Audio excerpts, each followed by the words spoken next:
कैसे हो आप सभी। स्वागत है आपका अपने इस YouTube चैनल रोजगार विद प्रीतम में।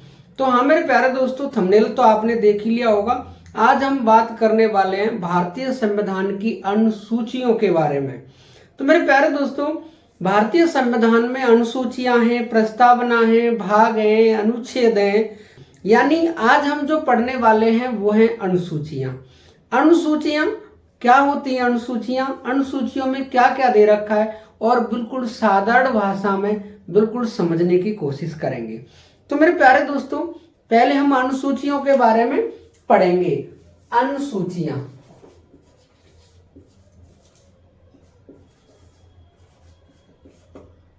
यानी अनुसूचियां क्या होती हैं। यदि अनुसूचियों की हम बात करें कि कुछ बातें जो आर्टिकलों में नहीं दे रखी हैं उनको हम अनुसूचियों में पढ़ते हैं। अनुसूचियों में यदि देखा जाए तो सबसे पहले यदि हम बात करेंगे कि मूल संविधान में कितनी अनुसूचियां थी? 8। और यदि हम बात करेंगे वर्तमान संविधान में कितनी अनुसूचियां हैं? 12। यानी ये हमारे पास 8 थी, लेकिन जो 4 बढ़कर के ये हमारे पास कितनी हो गई हैं? 12। यानी पहले 8 थी फिर 12 हो गई। तो पहले हम उनको पढ़ेंगे जो 8 थी, फिर उनको पढ़ेंगे जो 4 और बढ़कर के 12 हो गई हैं। तो पहली यदि अनुसूची की बात करें हम, अनुसूची पहली की, इस अनुसूची पहली में लिखा है कि देश क्या है। यानी भारत देश की बात हो रही है कि यदि हम भारत को समझना है, भारत देश को समझना है, तो हमें अनुसूची पहली पढ़ लेंगे, उसमें पता चल जाएगा देश क्या है और इसमें राज्य क्या है और इसमें यूटी। तो मेरे प्यारे दोस्तों, देश, राज्य और यूटी पहली अनुसूची में दे रखे हैं और लिखा हुआ है इसमें भारत अर्थात इंडिया राज्यों का संघ होगा जिसमें 28 राज्य वर्तमान में हैं और 8 केंद्र शासित प्रदेश हैं। तो देश, राज्य, यूटी, यदि किसी विदेशी व्यक्ति को भी भारत को जानने की जरूरत पड़ी तो वो अनुसूची 1 को पढ़ ले, भारत के बारे में समझ में आ जाएगा कि भारत है क्या। अगर हम बात करें आगे अनुसूची 2 की, अनुसूची 2 में जो दे रखा है वो है वेतन भत्ता और मेरे प्यारे दोस्तों पेंशन। ये वेतन भत्ता पेंशन जो दे रखी है, वेतन ही आप याद रखना, ये जो वेतन भत्ता पेंशन दे रखी है, जैसे राष्ट्रपति, उपराष्ट्रपति, सर्वोच्च न्यायालय के न्यायाधीश और हाई कोर्ट के न्यायाधीश, प्रधानमंत्री, बड़े बड़े पदाधिकारियों के वेतन भत्ते कौन सी अनुसूची में दे रखे हैं? अनुसूची 2 में। यदि देखा जाए वेतन के बारे में, लिखित रूप में अगर किसी भी व्यक्ति को भारत में सबसे ज्यादा यदि वेतन मिलता है तो भारत के राष्ट्रपति को 5 लाख रुपए महीने मिलते हैं, इनकम टैक्स भी नहीं लगता। तो मेरे प्यारे दोस्तों, भारत में सबसे ज्यादा वेतन फिलहाल में यदि किसी को मिल रहा है लिखित रूप में तो वो राष्ट्रपति को 5 लाख। तो जो इनको वेतन जो दिया जाता है वो अनुसूची 2 के अनुसार दिया जाता है। यदि हम बात करेंगे अनुसूची 3 की, अनुसूची 3 में दे रखा है शपथ के बारे में। शपथ मतलब ओथ, यानी बड़े बड़े पदाधिकारियों की जो शपथ होती है, सर्वोच्च न्यायालय में जो न्यायाधीश होते हैं, मुख्य न्यायाधीश बनते हैं, उनकी शपथ कौन दिलाता है, शपथ क्या होती है। तो जो शपथ का प्रावधान दे रखा है वो किस अनुसूची में? अनुसूची 3 में। और मेरे प्यारे दोस्तों, यदि हम कुछ बड़े बड़े पदों की बात करें तो जिनमें हम 3 पदों को ले सकते हैं, जिन बड़े बड़े पदों का उल्लेख इस अनुसूची 3 में नहीं है। अब अनुसूची 3 में उनका उल्लेख नहीं दे रखा है तो इसका मतलब है कि उनकी शपथ का उल्लेख उनसे संबंधित किसी न किसी आर्टिकल में दे रखा होगा। तो हम सबसे पहले बात करेंगे राष्ट्रपति। राष्ट्रपति की जो शपथ होती है वो आर्टिकल 60 के अनुसार दिलाई जाती है। सर्वोच्च न्यायालय के मुख्य न्यायाधीश उनको शपथ दिलाते हैं। और यदि आगे की बात करेंगे तो ये है उपराष्ट्रपति।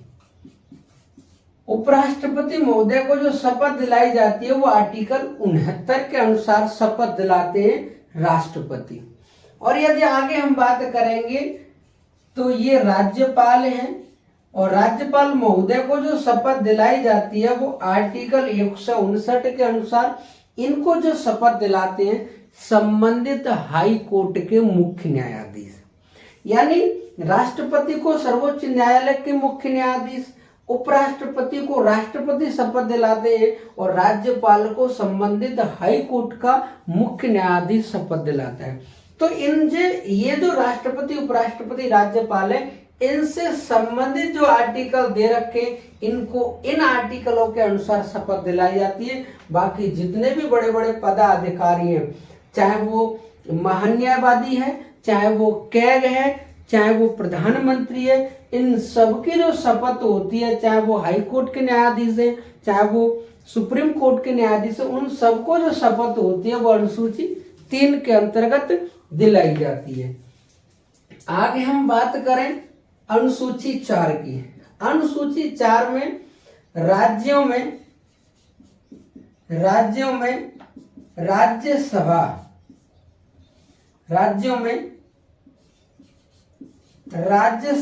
राज्यसभा की सीटें किस राज्य से कितनी होंगी, ये कौन सी अनुसूची में दे रखा है, अनुसूची 4 में। और यदि हम बात करेंगे अनुसूची 5 की, तो अनुसूची 5 में SC व ST के प्रावधानों का उल्लेख दे रखा है। SC का मतलब है शेड्यूल्ड कास्ट और ST का मतलब है शेड्यूल्ड ट्राइब, यानी अनुसूचित जाति और अनुसूचित जनजाति के प्रावधानों का उल्लेख कहाँ दे रखा है, अनुसूची 5 में। और इससे आगे हम बात करेंगे अनुसूची 6 की। तो ये जो अनुसूची है इसमें असम, मेघालय,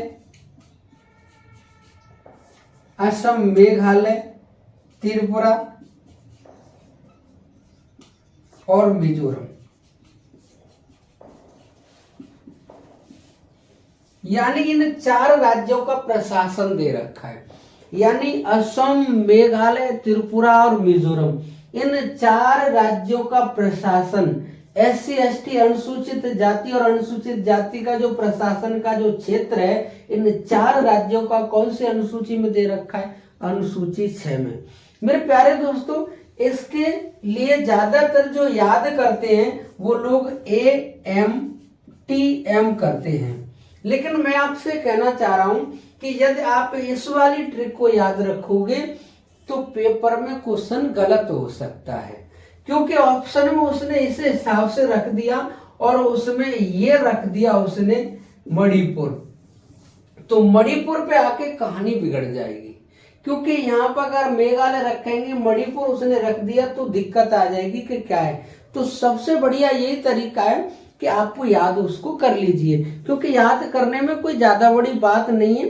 क्योंकि जब आपको याद हो जाएगा, आपको लगे कि हम भूलते हुए जा रहे हैं, पेपर से पहले उसको एक बार रिवीजन कर लीजिए, क्योंकि कम से कम पेपर में क्वेश्चन तो गलत नहीं होगा।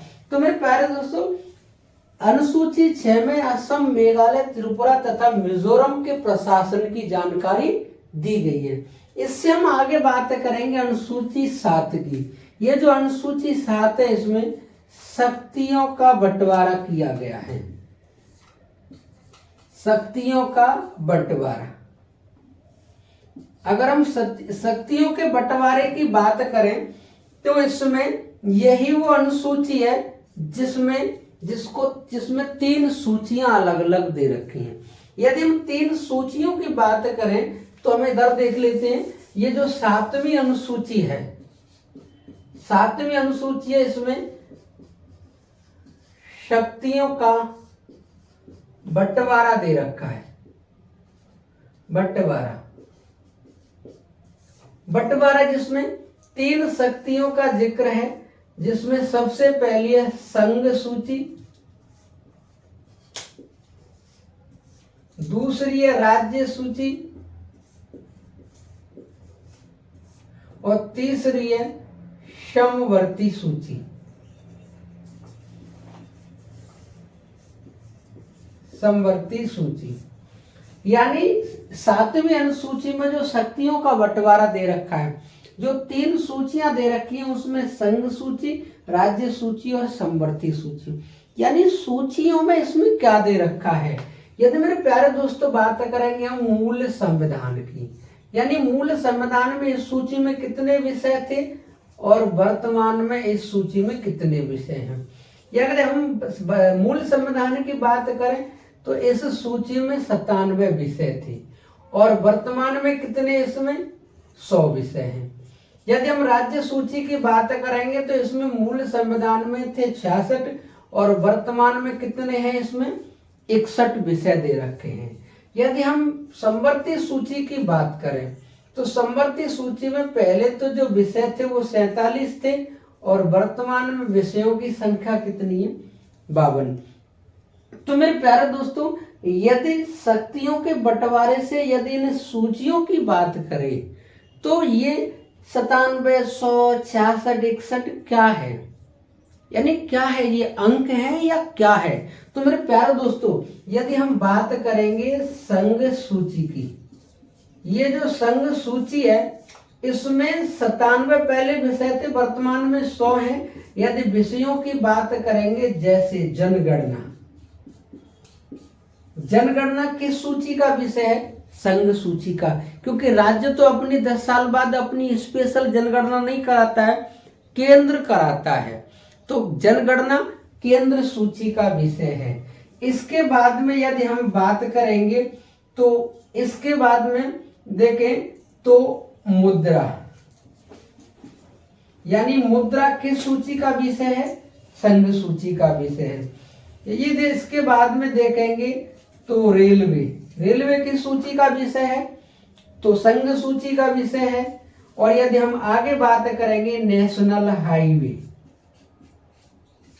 नेशनल हाईवे, तो मेरे प्यारे दोस्तों ये जो दे रखे हैं, जैसे जनगणना है, जनगणना एक टॉपिक है, मुद्रा अलग टॉपिक है, रेलवे अलग टॉपिक है और नेशनल हाईवे अलग है। तो ये जो मैंने ये लिखे आपके सामने 4, ऐसे ही विभाग, ऐसे ही विषय संघ सरकार के पास कितने वर्तमान में 100। यदि हम राज्य सूची की बात करें, राज्य सूची की बात करेंगे तो इसमें आप पुलिस को ले सकते हो, पुलिस जैसे यूपी पुलिस, यानी राज्य की पुलिस है तो राज्य सूची का विषय है। जैसे यूपी पीएससी यानी उत्तर प्रदेश राज्य लोक सेवा आयोग, इसी में आ जाएगा, तो राज्य का विषय है। और इसके बाद में यदि हम बात करेंगे तो जैसे लेखपाल, ये भी किस सूची का विषय है, तो इसमें राज्य सूची का विषय है। इसमें एक और आप देख लीजिए जिसमें डाक भी आ जाती है। तो मेरे प्यारे दोस्तों, इसमें आप एक किताब का सहारा ले लीजिए और किताब में देख लीजिए और कौन कौन सा है, तो ये इसमें आ जाएगा। लेकिन यदि हम बात करेंगे समवर्ती सूची की, ये जो समवर्ती सूची है इसमें हम किसको रखेंगे, तो हम ऐसा विषय इसमें रखेंगे जिसमें राज्य और केंद्र दोनों मिलकर के कानून बना सकें, दोनों मिलकर के कानून बना सकें, दोनों के कानून से ही उसका निपटारा हो, समाज का हित हो, समाज के सभी वर्गों का हित हो। तो इसमें रखा गया है शिक्षा, यानी शिक्षा किस सूची का विषय है, समवर्ती सूची का है। तो मेरे प्यारे दोस्तों, इस वजह से ये सब कुछ बांटा गया है कि कौन सा विभाग किस में आएगा, कौन सा विभाग किस में आएगा। ये ही है शक्तियों का जो बंटवारा समवर्ती सूची यानी 7वीं अनुसूची में दे रखा है। लेकिन मेरे प्यारे दोस्तों, इसमें हम एक पॉइंट की बात करेंगे कि ये जो समवर्ती सूची जो दे रखी है, इसमें उसी समय 1950 में जब संविधान लागू हुआ तो उसमें हमने एक शब्द देखा, अवशिष्ट शक्तियां। यानी ये अवशिष्ट शक्तियां क्या होती हैं, तो संविधान बनाने वालों ने पहले ही इतना दिमाग लगा लिया था कि कोई ऐसे विषय जो वर्तमान में हमारे सामने नहीं है लेकिन भविष्य में आने की संभावना है, तो कोई भी विषय हो उसको हम पहले ही अवशिष्ट सूची में डाल देंगे। अवशिष्ट सूची में डालने के बाद में फिर संसद उसकी समीक्षा करेगी, संसद तय करेगी कि ये किस सूची का विषय है। तो मेरे प्यारे दोस्तों, जैसे अगर हम वर्तमान के कानून की बात करें, जैसे इंटरनेट, यानी ये जो इंटरनेट है, वाईफाई है, ये उस समय तो था नहीं 1950 में, तो ये इंटरनेट है, वाईफाई है, कोई भी ऐसी गतिविधि जो लग रही है कि कोई नहीं है तो वो किस में डाल दी जाएगी, अवशिष्ट शक्तियों में। और अवशिष्ट शक्तियों की पावर किसके पास है, संसद के पास। संसद तय करेगी कि ये राज्य सूची का विषय है या संघ सूची का है या समवर्ती सूची का। तो मेरे प्यारे दोस्तों, आपको अनुसूची 7 तक समझ में आया होगा। आप इसका स्क्रीनशॉट लीजिए, फिर हम आपको आगे बताते हैं अनुसूची 8, 9, 10, 11, 12 के बारे में। स्क्रीनशॉट तो ले लिया होगा।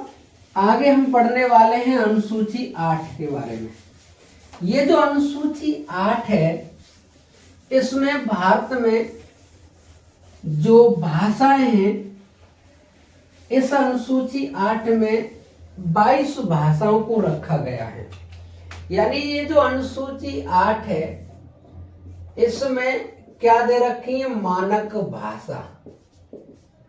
यानी मानक भाषा वर्तमान में 22 है, लेकिन शुरू में कितनी थी, ये 14।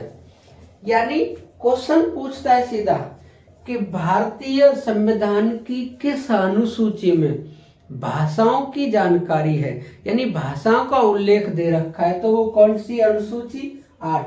कितनी भाषाएं थी मूल संविधान में, 14, और वर्तमान में 1 बढ़ी, फिर उसके बाद में 3 बढ़ी, फिर उसके बाद में 4, और ये वर्तमान में कितनी भाषाएं हैं, 22 भाषाएं।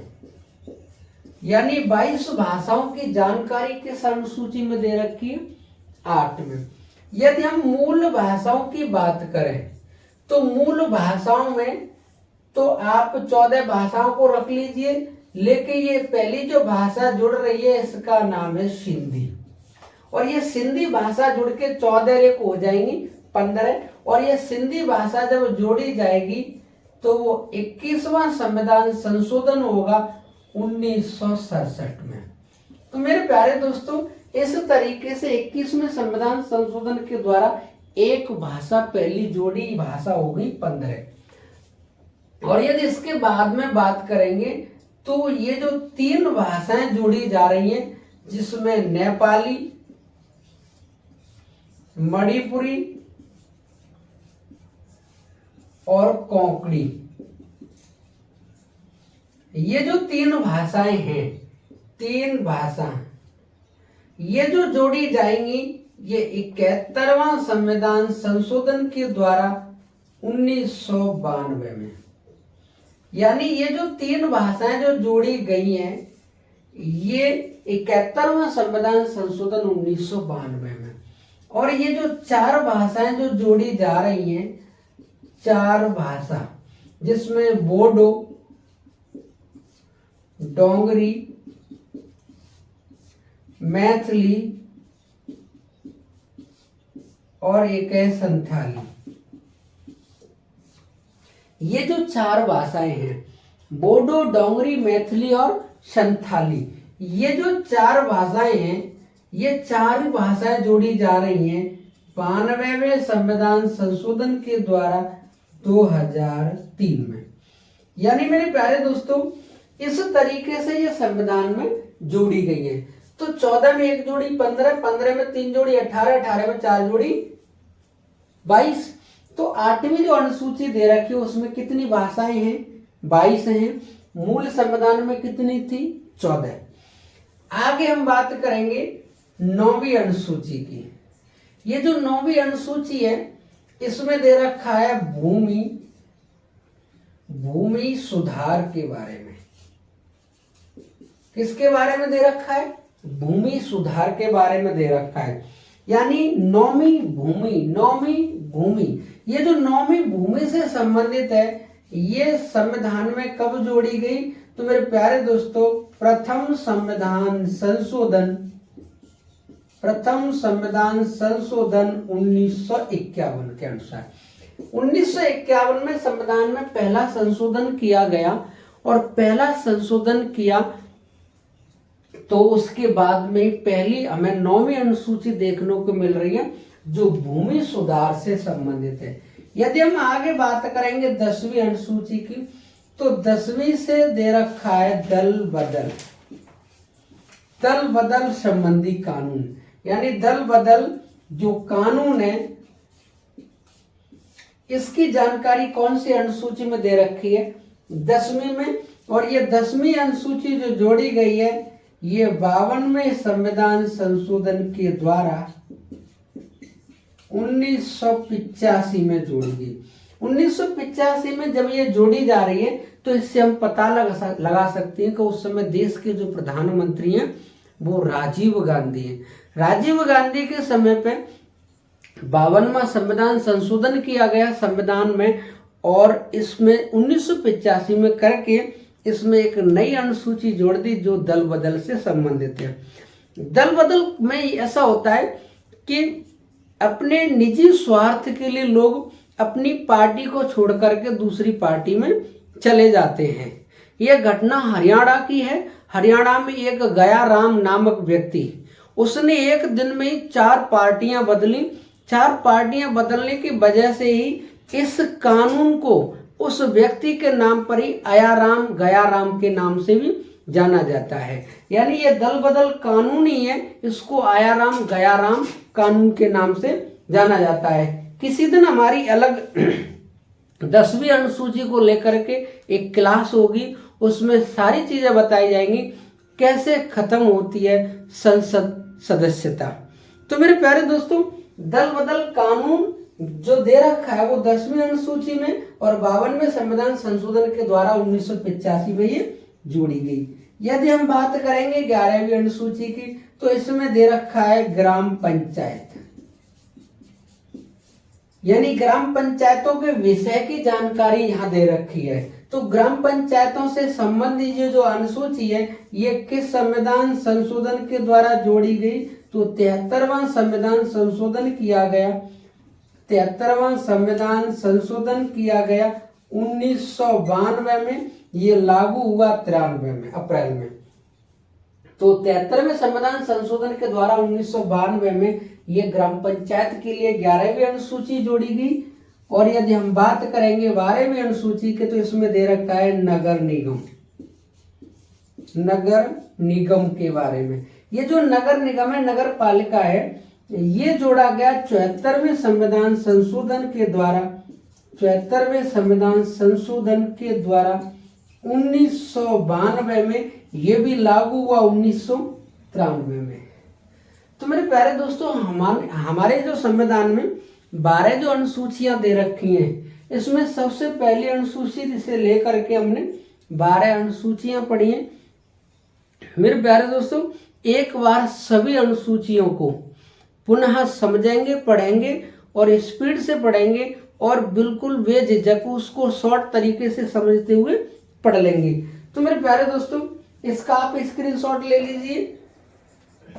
आगे अगर तुम एक से देखें तो एक बार रिवीजन करेंगे इसका।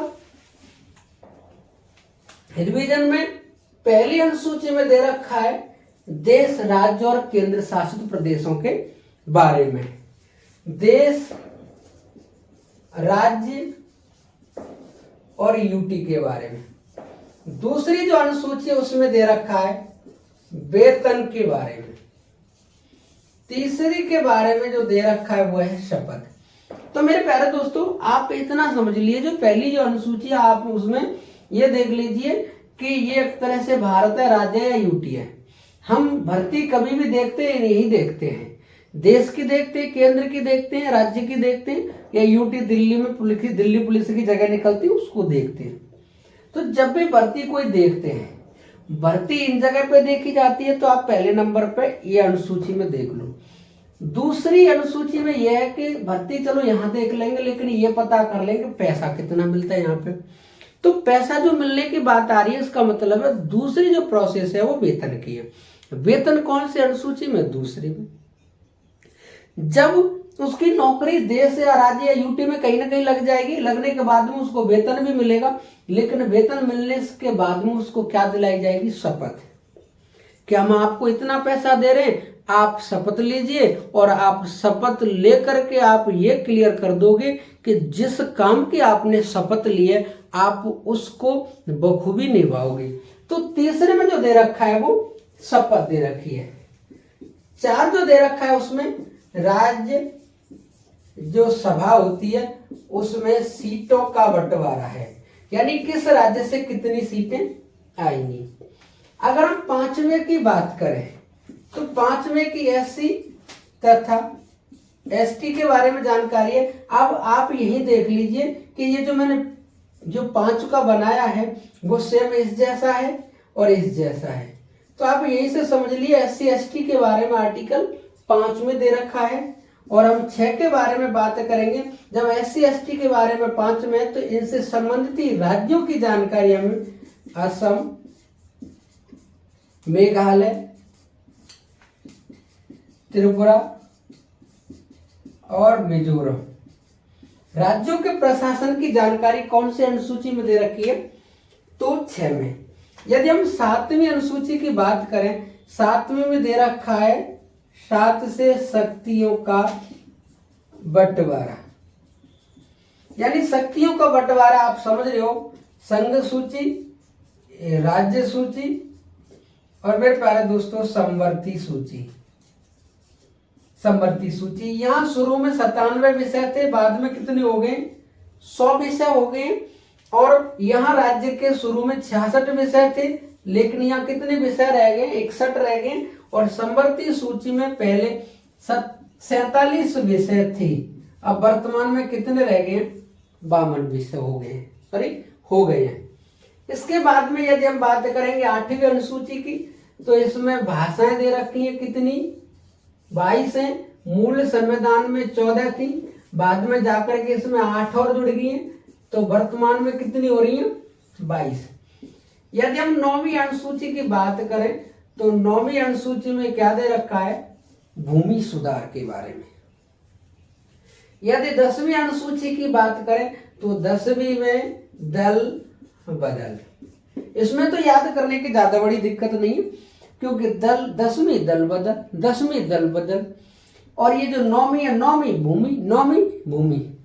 इसके बाद में यदि हम 11 की बात करें, 11 मतलब ग्राम पंचायत, ग्राम पंचायत। और यदि 12 की बात करेंगे तो नगर निगम। तो मेरे प्यारे दोस्तों ये जो 12 अनुसूचियां हैं हमने पढ़ ली हैं दोबारा। तो मेरे प्यारे दोस्तों आपको क्लास कैसी लगी? यदि क्लास अच्छी लगी हो तो वीडियो को लाइक करें, चैनल को सब्सक्राइब करें और अपने दोस्तों में शेयर करें। अनुसूचियां आपके साथ आपके दोस्त पढ़ेंगे। जय हिंद, जय भारत।